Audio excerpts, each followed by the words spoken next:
ఓవైపు వదిలేసిన ముఖ్యమంత్రి పీఠం, మరోవైపు భవిష్యత్ కార్యాచరణపై గందరగోళం. ఎటు వెళ్లాలో ఏం చేయాలో తెలియని దిక్కుతోచని స్థితిలో ఉన్నారు మాజీ సీఎం కిరణ్.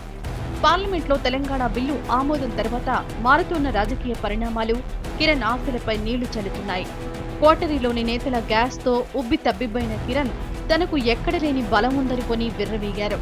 కాంగ్రెస్ నే మట్టి కరిపిస్తానంటూ బయటకొచ్చారు. తీరా సీఎం పదవికి రాజీనామా చేశాక సపోర్ట్ ఇస్తానన్న వాళ్లే చుక్కలు చూపిస్తున్నారు.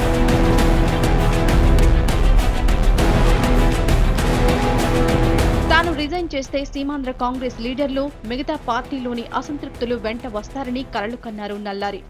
ఇప్పుడు సీన్ రివర్స్ అయింది. తనకు మద్దతుగా ఒక్కరు కూడా రాజీనామా చేయలేదు.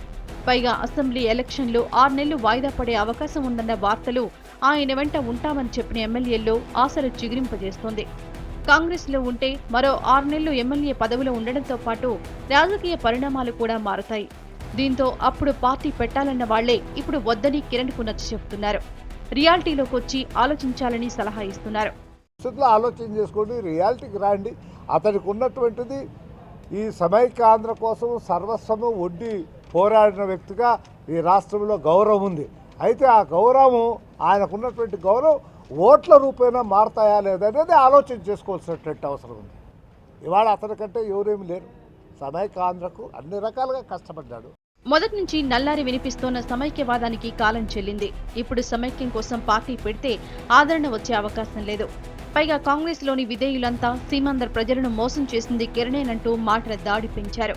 ఈ పరిస్థితుల్లో నల్లారి అనుకున్నది నెరవేరే అవకాశం లేదు.